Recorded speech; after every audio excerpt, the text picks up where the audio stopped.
When I was a kid, this is the very same National Geographic VHS tape that helped inspire me to become a marine biologist.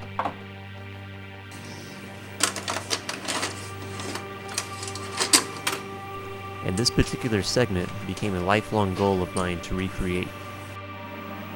Now imagine a shark this big with teeth to match. A massive meat-eating predator.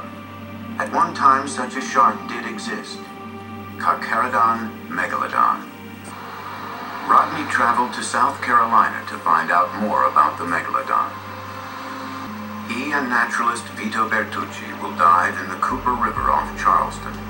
It's a dangerous dive, but this was a hunting and dying ground for Carcharodon megalodon, and his fossilized teeth lie embedded in the river bottom.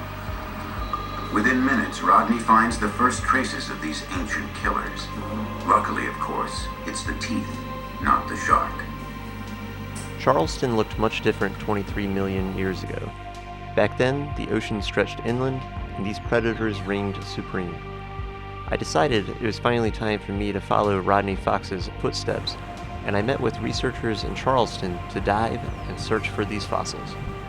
I met with William and his dive partner Laurel, and we paddled downriver to investigate a new diving site.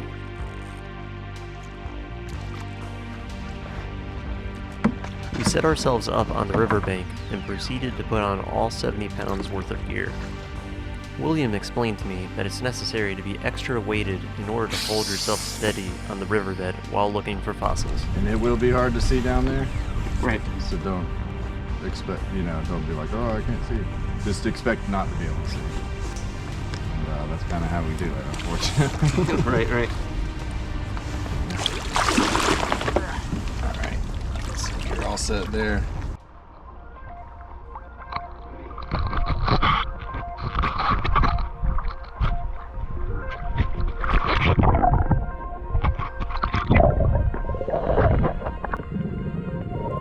Diving in the river proved to be quite an arduous task. The water was cold and there was a current. The gear was heavy and it fatigued you quickly. On our way to the dive spot, we spotted several alligators, but luckily on the smaller size, so we decided to continue. As I descended, I realized just how vital the dive light was. The visibility was only inches, and without it, you were practically blind. At times, I felt confused as to which way was up or which way was down.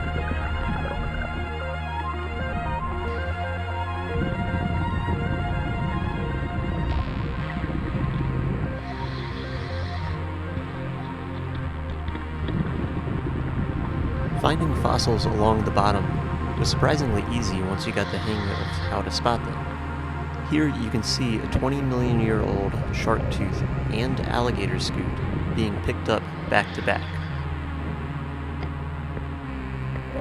It might be easier to spot fossils on the camera than it is with your mask on and the silt blowing around. See if you can spot this upcoming shark tooth before I do.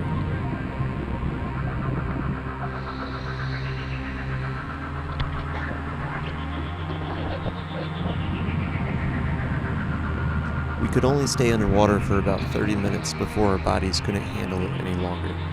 Not only was fatigue setting in, but the threat of hypothermia was real.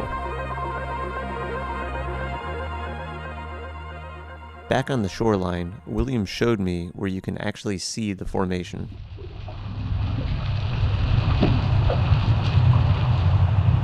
So, what we have is this formation right here that you can see kind of exposed from this little stream bed. This is actually the Ashley Formation, and it is about 23 million years old, I would say, roughly.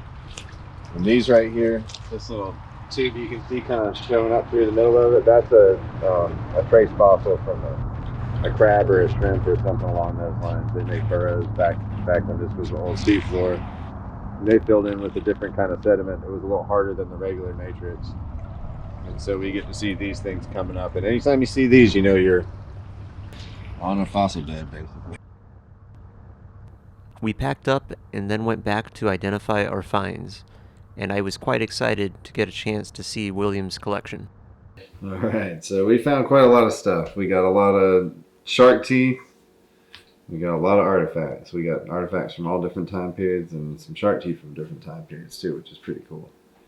We got some pieces of bone. We've got a bone from a dolphin here, a little rib bone. And we got this really nice, huge turtle bone.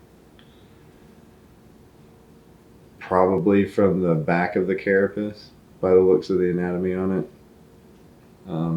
We got a really nice gator scoot here. Those I don't find too often, so that was kind of a really cool thing to see at the bottom of the river. Yeah, here we go. Here's another mammal. We got this really, really, really nice point of a dolphin tooth. We got a couple angustidens here. Periodically angustiden, which is the predecessor to the megalodon. Some really nice ones. That one there's got a little bit of root damage on it. Found that when I was diving. This one came up in the sifter. It's got a really awesome pathology on the tip of it. See a little hook there. What causes that pathology? That one is hard to say. It could have been something that was stuck in the jaw of the shark. It could have been some damage that was done to the tooth as it was forming. Or it could have been something that, like, maybe the shark was a little sick or had some sort of disease or bad genetics somehow. And then right above it, or below it, I guess, from that angle, we have this ridiculously far back posterior. That's about as far back in the shark's mouth as you can get. You can tell by how wide the tooth is versus how long it is.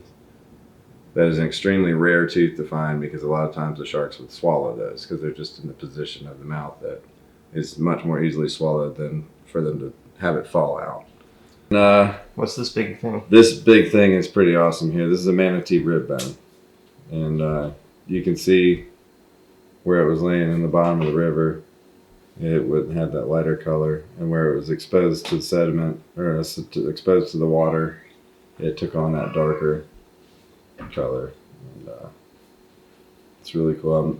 Hopefully it shows in the video, but if you can see those streaks running down it this way, those are all bite marks from a shark or another predatory dolphin or something like that feeding on this thing after it had passed. And then if you look on the other side, these bite marks are all over this thing, covering it. And you can see here it was already stained from the river, so it was previously broken, just laying there. We had a pretty good haul from one afternoon's worth of work. We now looked at William's collection over the last several years from diving and sifting in the Charleston rivers. He has quite an impressive amount of megalodon, angustidin, and great white shark fossilized teeth. That's probably my nicest of the big ones that I own. I don't have anyone that's over 6. This one's 5.89 inches, unfortunately, just a little under. Wow. Yeah, so you can see how big that thing really is.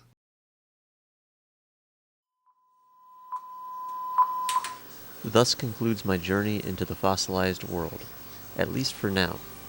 While I didn't find the largest megalodon tooth, this experience was still immeasurably fun. I'll definitely be returning to continue the hunt.